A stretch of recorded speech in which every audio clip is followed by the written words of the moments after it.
안녕하십니까, 국장입니다. 2025년 12월 24일 아침까지 확인한 세상 돌아가는 얘기입니다. 들어가기 앞서 구독, 좋아요, 그리고 회원가입 감사합니다. 그럼 뉴스 보시죠. 정보통신망법 여당주도 본회의 처리 전망이다. 2박 3일 필버 대결 종료다. 법률권 정당 필버 종료 표결로 법안 표결할 것이다 이랬는데 보나마나 이거 위헌이고요. 아이고 뭐 대단한 인물들 다 티나왔네. 이거 위헌입니다. 위헌이고요. 이거 지금 뭐 불법 정보 허위 조작 정보 규정하고 누가 규정하고 누가 어찌할 건데 정보통신법 내에서 통신망 내에서 이들 정보의 유통을 금지하는 내용을 골자하다. 공산주의 스타일이고요. 위헌이고 공산주의 스타일이고 이거 제대로 한다 이러면요. 지금 누구부터 해가지고 유통을 금지하고 해가지고 뭐 징벌적 손해배상 규정도 있다는데 누구한테 이거부터 해당돼야 된다? K오음진리교 거기부터 시작해서 자칭 진보 맨날 무협진압하는 자칭 진보 유튜브들 그거부터 해가지고 때려잡길 바랍니다. 하여간 이거 위헌이다. 이거 조만간 엎어진다. 넘어가고요. 해수부 부산 개청식 직접 챙긴 이재명 PK 진심 민심을 듣고 않는다고 이거 텄고요. 전자 통일 의혹 의수한 분위기 속에서 부산행 GPT 고향도 부산 참 삶의 터전 부산으로 옮기기 쉽지 않았을 거 감사드린다. 삶의 터전 부산으로 옮기기 쉽지 않았다. 그럼 이미 해가지고 그 공기업 등 해가지고 갔던 거는 어떻게 되냐? 말하는 거 봐라 하여튼간에. 말하는 것 자체가 아주 싼 마입니다. 싼 마이.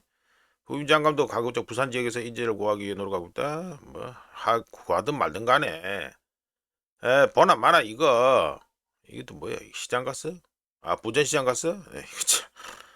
맨날 이런 거를 짓고 똑같아. 윤석열 하는 거하고 똑같아요. 하여간에 PK 민심을 갖다 끌어안다 하는데 꿈도 야무지다. 간단하게 얘기합니다. 쿠팡사 때 범정부 TF 출범 참 빨리도 출범한다. 요거 보자. 11월 19일에 저 본격적으로 해가지고 내용이 나왔죠. 11월 19일부터 해가지고 나왔으니까 이게 한 달이 훌쩍 넘은 것 같은데 이제서 범정부 태스크포스 출범한다. 위법 드러나면 엄정조치 책임 묻겠다. 참 빨리 한다. 에? 어지간히도 참 빨리 한다. 한 달이 훌쩍 넘었는데도 이제 와가지고 태스크포스 한다고? 알아서 하고요. 제대로 하지도 못하고 국회에는 바지 사상 보내가지고 난 한국어 잘 몰라요. 이러고 앉아있는데 웃긴 꼬라지 당하고 앉아있는데 넘어가고요. 고물가 환율에 소비 심리도 식어. 지수 1년 만에 최대폭 하락. 12월 1년 만이면 윤석열이 자폭질한 이유란 말 아니야? 12월 소비자 심리지수 109.9로 2.5포인트 하락했다. 주택가격 전망 지수는 2포인트 반등. 한국은행은 농축산물, 석유류 가격 오르고 환율 변동성 커져서 경기 판단 전망 악화됐다. 그렇죠. 맞네. 윤석열이 자폭질했을 때네. 그때 이후로 최대 낙폭이다. 현재 생활 형편 떨어졌고 생활 형편 전망 떨어졌고 이게 이거 미국에서 나오는 데이터 그대로 수입해가지고 똑같이 만드는 거죠. 이거 보시면 미시건대 관련해서 우리가 경제 데이터 나올 때마다 소개하는 그거죠. 커런트 컨디션 등등 이거 다 이게 이겁니다. 이거 하는데 똑같이 하는 건데 이게 떨어졌고 가계 수입 전망 떨어졌고 소비자 지출 전망 그대로 비슷하고 이거 인플레이션 얘기라서 이거 현재 경기 판단 이거 많이 떨어졌네. 이거는 마이너스 7. 향후 경기 전망도 이것도 많이 떨어졌네. 하여간 많이 떨어졌습니다. 이거 뭐야 물가 수준. 물가는 보나만 하고요. 물가는 보나만 합니다. 환율이 있다군데 저따군데 있다고 저따군데 무슨 너무 물가 전망 뻔하고요. 환율이 지금 엉망진창인데 무슨 말할 필요가 없습니다. 자 넘어갑시다. 금덩입니다. 금덩이 해가지고 지난 24시간 동안 해가지고 1.02% 상승해가지고 4,001온스에 4,490.14달러가 됐습니다. 관련해서 우자가 12월 17일 뉴스모임에서 두 가지 시나리오를 갖다가 제시하면서 그 중에 하나가 2026년 1월 달 다음 달이죠. 이제 며칠 남지도 않았는데 다음 달 2026년 1월에 가지고 4,600달러까지 해가지고 오르는 거 1월 중에 4,600달러까지 올랐다가 2월에 4,300달러까지 내려온다라는 시나리오를 갖다가 둘 중에 하나를 말씀드리는데 이 둘 중에 하나는 이미 당첨됐다고 보면 되고요. 이거 4,400달러 가지고 돌파했으니까 우자가 말씀드린 거 4,600달러까지 올랐다가 2월에 4,300달러까지 내려오는지 그것만 보시면 되겠다. 이렇게 말씀드립니다. 자, 넘어가고요. 자, 은값이 드디어 해가지고 71달러를 갖다가 돌파했습니다. 이론세 24시간 동안 3.48% 상승해서 잘 올라가죠. 잘 올라갑니다. 엄청 잘 올라갑니다. 참고로 우자가 캡처한 시간이 한 6시 반쯤에 캡처한 건데 너무 잘 올라갑니다. 은덩의 경우에도 우자가 12월 17일 뉴스 모으면서 아주 좋은 시나리오, 굿 시나리오에서는 최대 80달러까지, 이론세 80달러. 어제 2026년 1월, 다음 달이죠. 다음 달에 최대 80달러까지 올라가고, 안전방으로 71달러까지 본다 했는데, 71달러도 돌파했습니다. 그러면 이제 80달러까지 간다. 그렇게 예상할 수 있겠죠? 예, 이랬는데, 우자가 똑같이, 금단과 똑같이 2월 초에 해가지고 62달러까지 하락할 수 있다라고 말씀드리면서, 그 떨어진 후에 다음 주간 사이클에 들어갈 것이다. 이렇게 우자가 이미 예상한 바 있습니다. 그런데 은덩이 또 이래가지고 역대 최대치 최고를 갖다가 갱신했으니까 좀 더 코멘트 해야겠죠. 은값이 사상 최초로 이론수의 70달러를 돌파하면서 올해 2015년 들어서 약 144% 어마어마합니다. 144%나 상승했는데 올해 한 해입니다. 올해 한 해.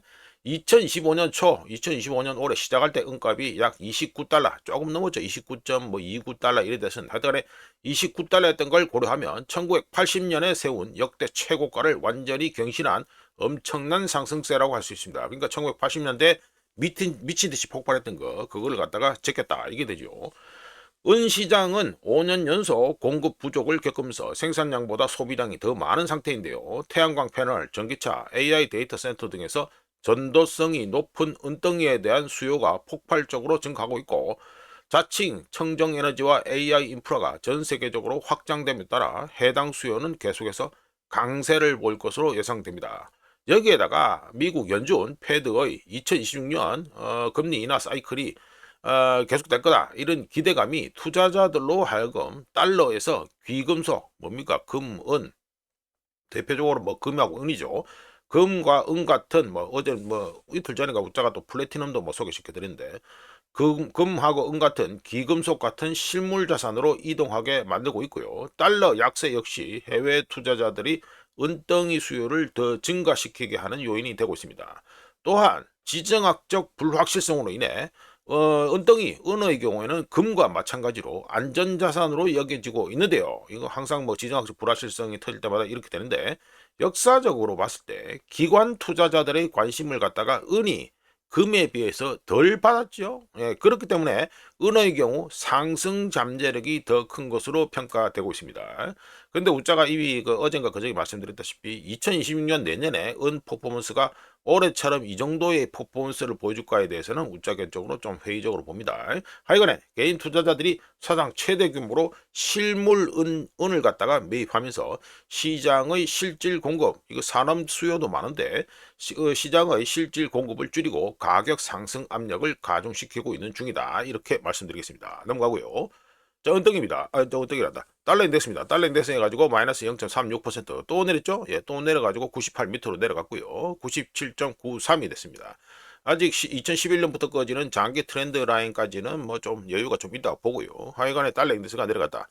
연말 돼가지고 이제 패드 등에서 해가지고 뿌린 돈이 해가지고 제대로 돈다 할 수 있고 그럴 수도 있고, 경제 쪽에 데이터 나온 것도 좀 그렇다 이렇게 말 수도 있고, 여러 가지 요인이 있다고 할 수 있겠습니다. 하여간에 달러 인덱스는 내렸다. 0.36% 하락했다 이게 되고요. 자, 넘어가가지고 요거는 해가지고 우리나라 오랍니다. 그러니까 지난 밤에 있었던 재미있는 차트 그리기 모양인데, 보시면 해가지고 어제 24시간 기준으로 하면은 0.06% 살짝 싸져가지고, 싸졌다는 거는 이제 원화값이 더 똥값이 됐다 이 말이죠. 싸져가지고 1달러에 1480.64원입니다. 요 차트 기준으로는 1480.27원인데, 요 뒤에 우자가 원래 하는 차트 그림 곡선으로 돼 있는 거, 선으로 이어지는 거, 그거 기준으로 하면 1480.64원이다 이렇게 되겠습니다. 자, 넘어가가지고요. 예, 관련해서 우자가 블로그에 올린 지는 꽤 됐습니다. 얼추 한 달 가까이 되죠. 예, 보시면 2025년 12월 2일 서울경제 뉴스인데, 이걸 갖다가 블로그에 소개했었는데 이거 유튜브에는 소개 안 했습니다. 그런데 이제 우자가 그 1480원이 중요하다고 말씀드린 이유가 그 중에 하나가 바로 요거였습니다. 요거였는데 뭐 지나간 뉴스라 하더라도 중요하니까 봐야겠죠. 예, 잠깐 보시면 수출기업 FX 트리거 미상.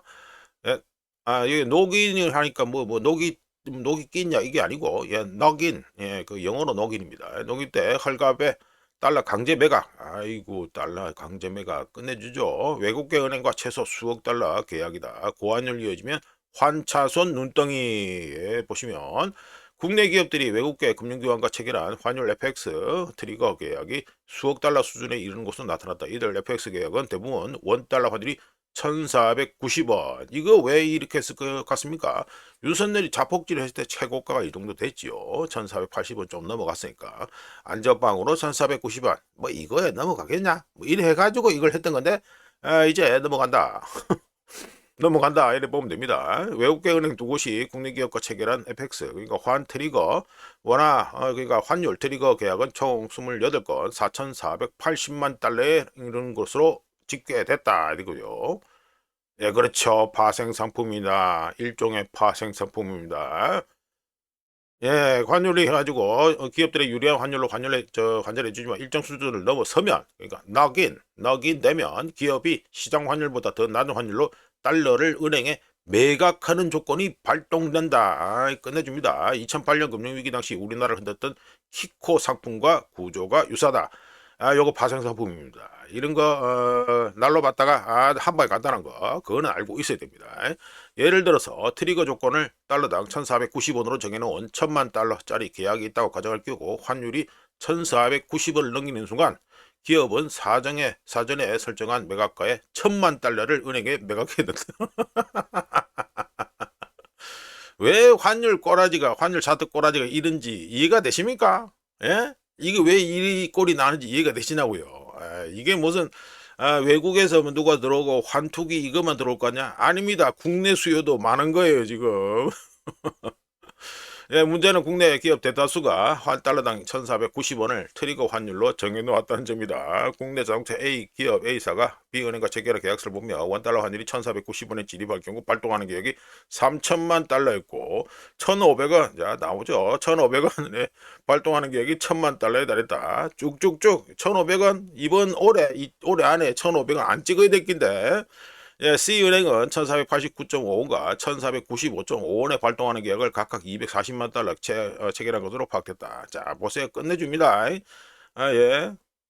예, 원 달러 환율은 해가지고 최고가가 장중 1487.6원을 찍었으며 요게 언제입니까? 윤석열이 파면당한 거죠. 헌재에서. 이후 1490원을 넘긴 적이 한 번도 없었다. 만약 올해 원달러 환율이 1490원을 넘길 경우 충격 흡수 능력이 약한 중소기업부터 대규모 손실을 입을 수 있다는 게 전문가들의 지적이다. 자, 이거 뭐 기사 다 얘기하면 그렇고요. 다 얘기해버렸네. 예, 그렇고요. 하여간에 이거 제2의 키코 조심해야 됩니다. 파생까지 딱 티 나오죠. 왜 우자가 1480원을 갖다가 아주 중요한 뭐 지지선을 해야 되나 저항선을 해야 되나 하여간에 이거를 갖다가 왜 1480원을 갖다가 우자가 계속해서 마지노 라인이라고 부르는 게 이것 때문에 그런 겁니다. 예, 그리고 환율 이거 왜 계속 이 꼴이 나는지를 갖다가 알 수 있을 수 있겠죠. 왜 자꾸 1480원에 묶어 두려고 하는지. 근데 일단 차트를 보세요. 이미 그 뭐 차트 보시는 분 아시겠지만 저항선이 뚫리면 지지선이 되고 지지선이 뚫리면 저항선이 되잖아요. 이게 벌써 1400이 뚫리면 그 위에서 계속 논다니까 이제. 이제 올해 안에 1490원, 1500원까지 가는지 안 가는지 그게 핵심입니다. 넘어가고요. 자, 에나 보시죠. 에나 차트는 지난 24시간 동안 가지고 마이너스 0.51%. 요게 지난 24시간 동안 해서 그렇지. 어제 가지고 어제 그 끝날 때쯤 해가지고 그 종가 기준으로 하면 마이너스 1% 이상 폭락한 겁니다. 이게 엔화 값이. 엔화 값이 좋아진 거죠. 하지만 달러 인덱스가 해가지고 0.36%인가 해가지고 0.36% 하락했잖아요. 그래 가지고 이게 그나마 해가지고 보존이 돼가지고 마이너스 0.51% 해가지고 좋아지는 거로 끝난 겁니다. 하여간에 1달러에 156.243엔이고요. 요거 잠깐 관련해서 조금 말씀드리보면 엔화의 경우 가타야마 사츠키 재무성이 최근 엔화 움직임이 투기에 의해 주도되고 펀더멘털한 요인이 반영되지 않는다라고 하면서 일본 정부가 그러니까 일본 뭐 외환 당국이죠. 외환 당국이 과도한 움직임에 대해, 그리고 외환 시장의 과도한 움직임에 대해 적절한 조치를 취할 것이라고 바로 구두 경고가 나온 후에 해가지고 1% 이상 하락했었습니다. 그래서 155.7 뭐 이래가지고 엔까지 내려갔었습니다. 뚝 떨어졌다가 달러 인덱스 하락 덕분에 해가지고 이렇게 0.51% 겨우 해가지고 하락하는 걸 끝나가지고 156.243엔이 됐다. 이렇게 되겠습니다. 자, 넘어가가지고요. 자, 요거는 웃자가 옛날 얘기 조금 해볼게요. 관련해서 제목은 뭐냐면 한국 금리 인하 끝인가? 금리 인하 사이클 끝인가? 이거 되는데 그에 앞서가지고 웃자가 요거 환율 가지고 차트입니다. 환율 차트인데 웃자가 포인트를 찍은 게 요게 어디다 2021년 7월입니다. 요때가 언제인지를 기억하십니까? 이게 문재인이 때입니다. 문재인이 때 가지고요 돈 쳐풀고 그리고 재정 개판으로 하는 거 지금 이재명이 하는 거 똑같습니다. 재정 개판으로 하는 거 보고 그리고 우리나라 인플레이션 데이터가 떨어질 기미가 안 보이더라고 이때가 어제 2021년 7월입니다.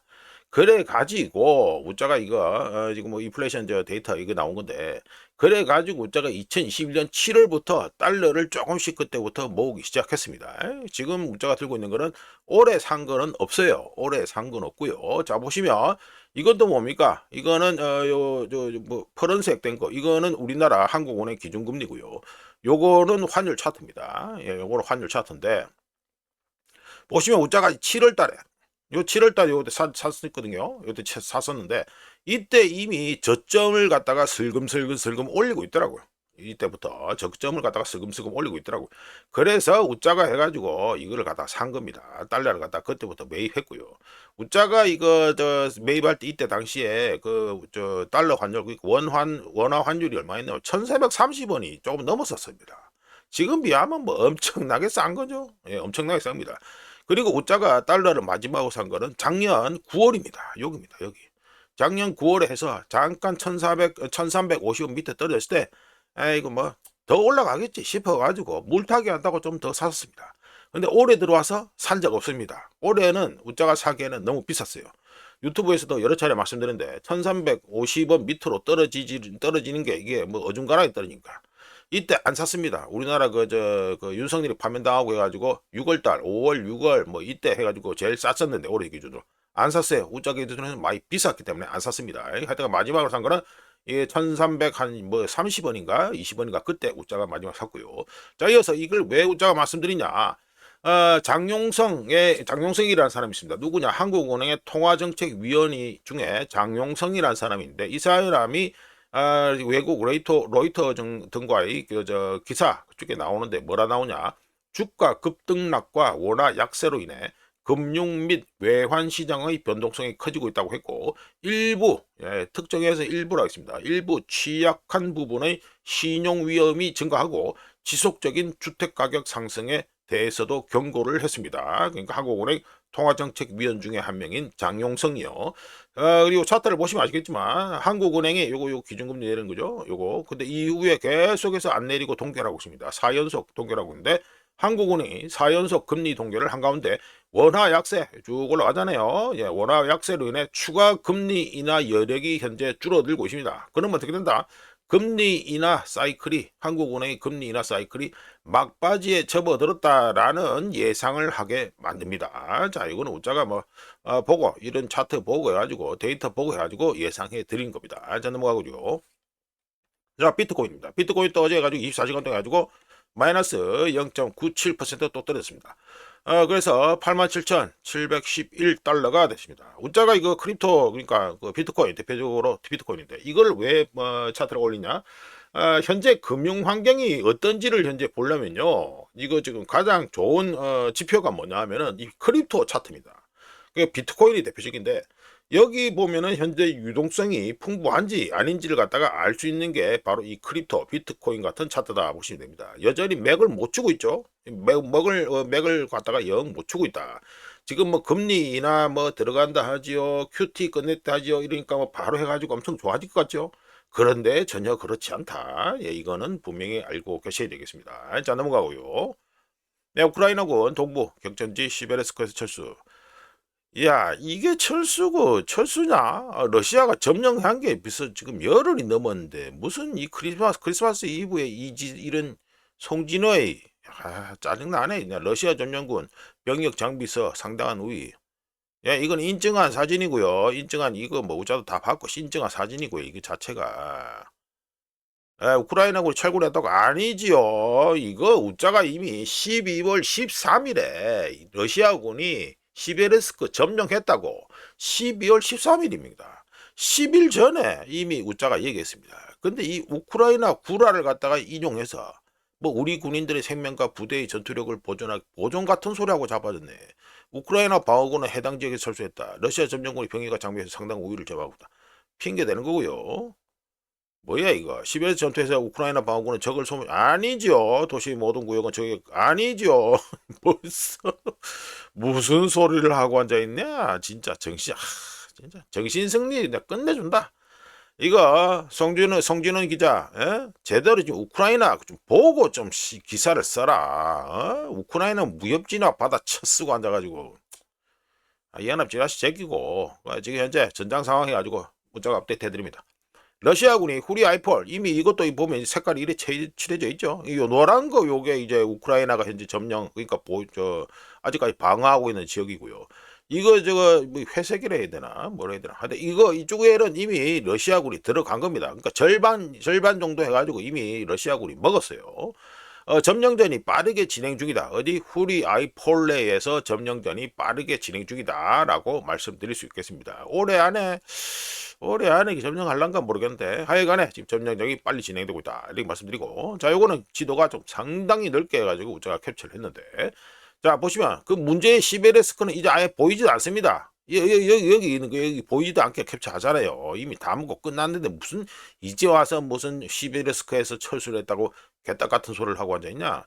하여간에 시베르스크 점령 후에 러시아군이요 슬로비안스크 여기죠 여기, 슬로비안스크 그리고 크라마토르스크 여기 이 쌍둥이 그리고 이거 도네스크 돈바스 전선의 이 성배라고 할 수 있는 이 두 개 자매 도시 여기를 향해서 진격 속도를 현재 높이고 있는 중인데, 주력 우자가 보기엔 주로 해가지고 지금 가장 빨리 나가는 게 어디냐 하면은 스비아토 포크로프스케 요겁니다. 요거 스비아토 포크로프스케 여기 방면하고요. 그 다음 또 밑에 하나 또 있습니다. 파제노 하고요. 비시우키브카 여기죠. 비시우키브카 요 두 개가 현재 가장 빠르게 가지고 달리고 있다. 요 두 군데에서 빠르게 달리고 있다. 요거는 우자가 말씀드립니다. 물론 뭐 크라마토스크하고 슬로비안스크 여기를 갖다가 점령하는 거는 올해는 텄고, 내년에 뭐 올해 그러니까 2025, 2026 겨울 시즌이 끝날 때까지 이거를 갖다가 여기까지 갈런지는 조금 의문이네요. 왜냐하면 이거 우크라이나군도 여기 방어 라인을 갖다가 현재 지금 해가지고 인력 때려박아서 방어 라인을 현재 치고 있는 중이고, 그러면은 당연히 속도가 좀 느려지겠죠. 왜냐 러시아군 임명 중시에 혈안이 돼 있으니까. 자 넘어가고요. 트럼프 국가안보위에 그린란드 필요 또 들고 나왔죠. 그린란드 우리가 가져야 된다. 짓골린들하고 하더니 베네수엘라 군사 압박과 더불어 서방구 장악 확대 돈노주의 행보다 이겠죠. 돈노주의 환장하겠다 진짜. 먼노주의 2.0으로 해라 그냥. 진짜 뭔 돈노주의 짜증나네 진짜. 하여간에 이거 지금 우자가 이미 뉴스 모면서 여기 황금 함대에 나왔네. 트럼프 클래스? 아이고 미치겠다 진짜. 이거네 우자가 뉴스 모임서 해가지고 베네수엘라에 대한 그 공격 전쟁 선포가 있을지도 모른다고 지난주에 우자가 얘기했는데, 그거는 이제 업계에서 돌아다니는 소문이었다 그렇게 말씀드렸고요. 그러니까 비공식이죠. 예, 비공식 내용이지만 비공식 내용 기준으로 하면 이 탑코치를 했는데, 자 이번에 베네수엘라 쪽으로 해가지고 이제 또 특수부대 옮겨간다. 뭐 수송기 같은 것도 돌아다니고 있다. 이런 뉴스까지 또 나오고 있습니다. 그러면 이제 공식적으로 이거 저 베네수엘라 공격한다 만다 소리가 나올 수도 있는데, 그렇게 되면 공식적으로 베네수엘라 공격할 것처럼 하다가 안 하면 어떻게 됩니까? 타코지 되는 거죠. 그러면 뭐 타코 또 한 번 더 인증하는 거다. 뭐 그래 보면 되겠습니다.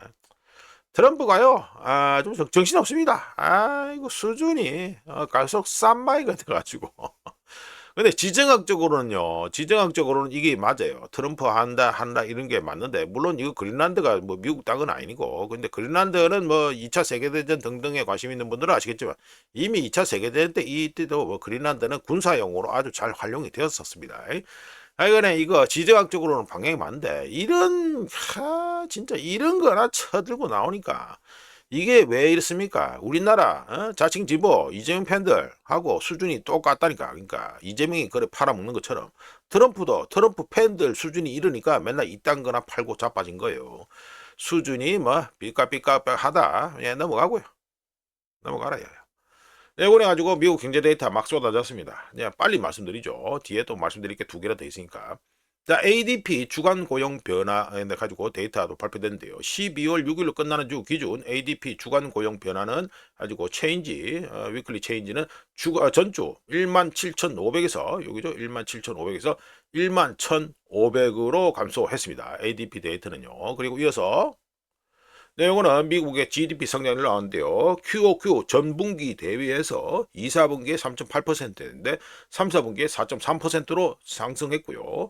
그리고 GDP 프라이스 인덱스는 QOQ 전분기 대비 2, 4분기에 2.1%에서 3, 4분기에 3.7%로 이거 많이 튀었습니다. 그리고 실질 소비자 지출은 전분기 대비 2, 4분기에 2.5%인데 3, 4분기에 3.5%로 이것도 증가했고요. 보시면 해가지고 소비 지출이 많이 GDP 상대에서 많은 역할을 했다는 거다. 이 차트만 봐도 알 수 있겠죠.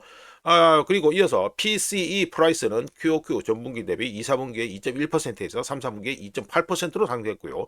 코어 PCE 프라이스는 전분기 대비해가지고 2, 4분기에 2.6%에서 3, 4분기에 2.9%로 상승했습니다. 다 상승하고 있죠.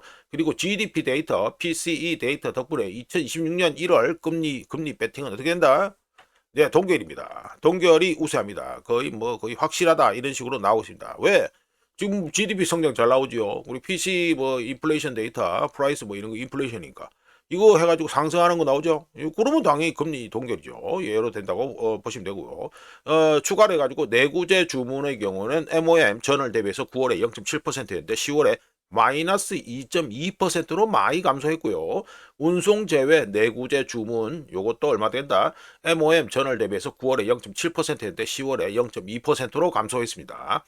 그리고 국방 제외 내구재 주문 역시 MOM 해가지고 전월 대비해서 9월에 0.1%였는데 10월에 마이너스 1.5%로 이것도 많이 감소했습니다. 내구재 주문은 절단 났다는 거. 이어서 미국의 산업생산 말씀드리면 YOY 전월 대비해서 9월에 9월에 1.9%에서 10월에 2.2% 전년 동월 대비해서 2.2%로 상승했고요. 11월엔 또 2.5%로 증가했습니다. 이거 왜 이러냐? 석 달치 데이터가 한꺼번에 다 나와서 그렇습니다. 뭐 정확하게는 두 달치 데이터네.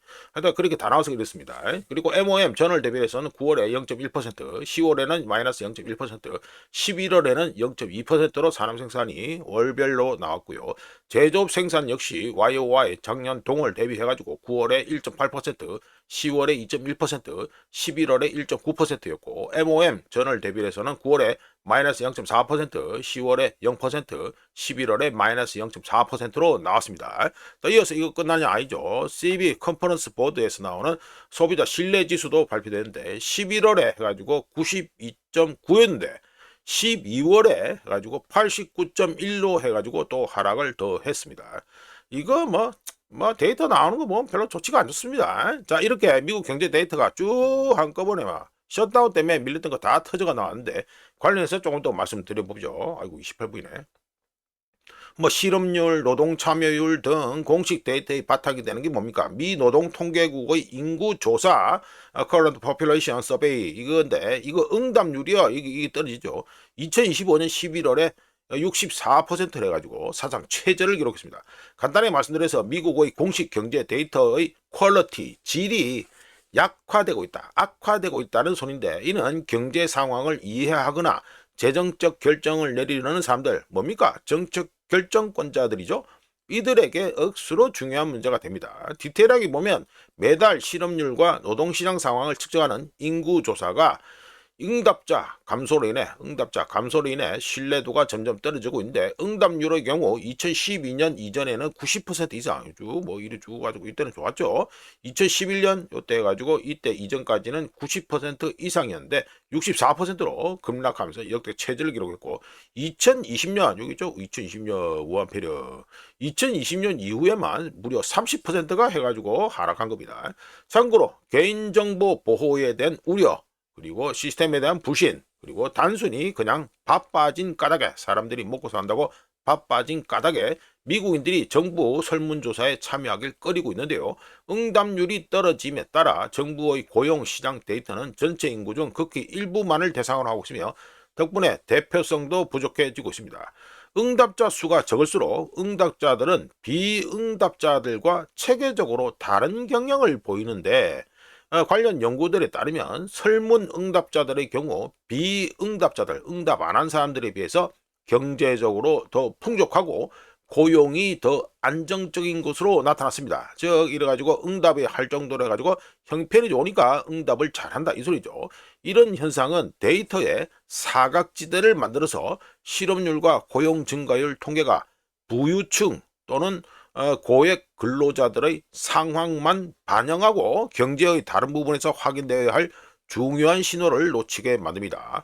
미 노동통계국은 누락된 응답을 갖다가 보정하기 위해서 수학적 조정을 한다. 예측을 하는 거죠. 예측. 근데 데이터를 갖다 이런 실제 데이터를 예측해서는 안 되죠. 하여간에 수학적 조정을 시도하고 있지만 응답률이 하락하면서 조정되는 규모가 지나치게 커지고 신뢰성이 떨어지고 있습니다. 간단하게 말씀드려서 전체 인구 중 이것도 뭐 샘플 뽑아서 해가지고 하지만 전체 인구 중 64% 응답만으로는 전체 인구 데이터를 추정할 수 없는데 그렇게 추정한다는 것은 해당 64%가 대표성을 점점 잃어가고 있다는 걸 뜻하지요.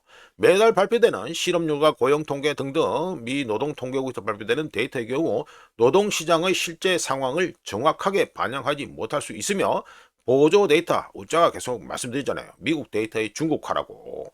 중국처럼 해가지고 맨날 보조 지표까지 다 찾아봐야 되는 이런 지경이 된데 하여간에 보조 데이터와 연구에 따르면 실제 실업률은 공식 발표보다 훨씬 높을 수 있습니다. 정리해보면 전체 금융 시스템과 미 연준의 정책 결정이 BLS, 미 노동통계국 데이터의 정확성에 달려있기 때문에 데이터 품질 저하는 모든 주요 정책, 경제정책 결정에 실질적인 불확실성을 초래한다. 이렇게 말씀드리겠습니다. 자, 넘어가고요. 이것도 30분 넘어버리네. 자, 이건 해가지고 이 사람이 누굽니까? 이거 구글 창업자 중 하나죠. 예, 창업자 중 하나인 세르게이 브린입니다. 해가지고 제가 이 소제목으로는 브린 복귀 그리고 구글과 AI라는 제목으로 말씀드립니다. 자, 소련 출신이죠. 예, 소련에서 태어났었습니다. 그리고 유대인 출신입니다. 그 잘 나간다는 유대인 출신. 그리고 구글 공동 창업자 중 하나인 세르게이 브린은 컴퓨터 과학자로서 지금 기회를 놓치고 싶지 않다면서 매일마다 현재 사무실에 출근하고 있다고 했는데요. 브린의 관점에서 볼 때 지난 몇 년간 AI 발전 속도만큼 놀라운 것은 없었다라는 얘기가 됩니다. 하여간에 브린이 복귀한 시점, 어디에 복귀? 구글에 복귀한 시점에서 구글에게는 경쟁사들이 따라올 수 없는 세 가지 구조적 우위를 가지고 있는데요. 덕분에 우짜견적으로 구글이 AI 경쟁에서 승리할 가능성이 높아진다라고 봅니다. 자, 하나씩 말씀 드려보면 줄이고 첫 번째 이유는 첫 번째 구조적 우위를 갖다 말씀드려 볼게요. 구글은 TPU라는 자체 AI 칩을 갖다가 개발하고 있습니다. 다른 기업들이 엔비디아 칩, 그러니까 억수로 비싼 엔비디아 칩을 갖다가 구매는 잘 안 하고 주로 보면 임대지요. 예, 임대해서 사용하고 있는데 반해서 구글은 자체적으로 칩을 갖다가 생산하고 있습니다. 보시면 가지고 용도가 여가지고 엔비디아는 게임 그래픽 코인 AI인데 구글 칩은 어떤다? 핵심 연산만 초고속 처리한다. 이 특징이 좀 다르죠? 예, 다릅니다. 이를 통해서 그러니까 구글이 엔비디아 칩을 갖다가 안 씀으로 인해 가지고 수십억 달러를 절감하고 경쟁사들이 따라올 수 없는 구글의 니즈에 최적화된 칩을 갖다가 사용할 수 있습니다. 참고로 아시는 분은 아시겠지만 구글 TPU 이걸 갖다 현재 누가 생산하고 있습니까? 대만 미디어텍에서 지금 생산하고 있죠. 자, 넘어가 가지고요. 요거는 돼가지고 구글의 경우 또 두 번째 이유가 뭐가 있냐? 구글의 경우 타의 추종을 불허하는 어마어마한 유통량을 가지고 있습니다. 매일 20억 명 이상의 사람들이 구글 검색, 자 이거는 구글 검색으로 하루에 얼마씩 벌어들이냐 이게 나온 겁니다. 돈 많이 벌죠. 구글을 갖다가 검색하는 사람, 그리고 지메일, 그리고 유튜브, 그리고 구글 지도를 사용하는 사람이 매일 20억 명 이상인데, 구글이 새로운 AI 기능, 뭐 대표적으로 제미나이죠. 새로운 AI 기능을 출시하면 수십억 명의 사용자에게 즉시 배포되고 서비스가 됩니다. 관련해서 오픈 AI 경우 어떠사? 챗 GPT를 다운로드해야 되고요. 다운로드 하려면 어떻게 됩니까? 사람들한테 설득을 해야겠죠. 아, 우리 물건 좋습니다. 이렇게 설득을 해야 되는데, 이런 과정 자체가 훨씬 더 구글에 비해서 훨씬 더 많은 노력과 불편함을 초래합니다. 자, 이어서 세 번째. 세 번째 가지고 구조적 우위를 말씀드리면, 구글은 기업들, 회사들, 기업들을 자신의 워크스페이스에 이미 묶어놓고 있습니다. 구글의 지메일, 대표적으로 지메일이죠. 지메일하고 덕스, 여기 있죠, 독스를 사용하는 기업들은 AI 기능 개선을 기존에 사용하던 도구의 자연스러운 업그레이드로 받아들이겠지요. 왜? 이미 이거 구글 서비스를 많이 쓰고 있으니까. 우짜도 드라이브 이것도 잘 쓰고요. 제미나이는 우짜는 뭐 AI 별로 안 좋아해서 이런 거는 잘 안 씁니다만, 약간 좀 올드 스타일이라 잘 안 쓰는데 이거 다 씁니다. 뭐 캘린더 해가지고 쓰고요, 미트 이것도 쓰고요, 시트 쓰고 다 씁니다. 우짜도. 하여간에 기업들은 이런 걸 지메일이나 덕스를 쓰던 기업들은 구글에서 AI 같은 거, 제미나이 같은 걸 갖다가 낀 거 넣으면은 기존에 사용하던 도구의 자연스러운 업그레이드로 받아들일 수밖에 없고요. 하지만 경쟁사들의 경우 완전히 새로운 제품을 판매하고 새롭게 기업들과 계약을 만들고 계약을 갖다 협상을 해야겠죠. 그러니까. 그리고 기업들이 이 관련 계약을 하려면 어떻게 됩니까? 이거 구글에서 하는 거 말고 별도의 예산을 또 세워야 될 거 아닙니까? 그러니까 기업들이 관련해서 새로운 예산을 확보하도록 설득을 해야 됩니다. 이 경쟁사들이 대표적으로 오픈 AI겠죠. 그런데 이거는 이 자체가 뭡니까? 구글에 비해서 훨씬 더 어려운 위치에서 경쟁하고 있다는 소리가 됩니다. 자, 이어서 일단 마무리해보면, 불인의 복귀는 요 자체가 상당히 중요하다 할 수 있는데, 구글의 가장 큰 약점이 뭐다? 업계에서 말하는 약점이 뭐냐면은 망설임입니다. 구글이 크게 잘 안 움직이고 뭐 할 때마다 가지고 내부적으로 뭐 말이 많았어요. 뭐 니 하면 뭐 좀 하자 하면 안 된다 뭐 이라고 그랬습니다. 워낙 덩치가 커지다 보니까. 구글의 경우 오랫동안 압도적인 경쟁 우위를 점하고 있었지만 내부 의견 불일치로 인해 신중하게 움직여 왔습니다. 덕분에 불인도 해가지고 은퇴한다고 했었고요. 이런 가운데 불인의 복귀에 따른 적극적인 리더십은 AI가 이제 구글의 최우선 과제임을 분명히 보여주고 있습니다. 불인의 복귀로 인해 구글은 막대한 경쟁 우위를 가진 기업에서 실제로 그 우위를 활용할 만큼 빠르게 움직이는 기업으로 바뀔 것이다. 이렇게 우짜견적으로 예상을 합니다. 자, 이렇게 해서 2025년 12월 24일 크리스마스 이브에 전해드리는 세상 돌아가는 얘기였습니다. 구독, 좋아요, 그리고 회원가입 감사합니다. 내일 또 찾아뵙겠습니다.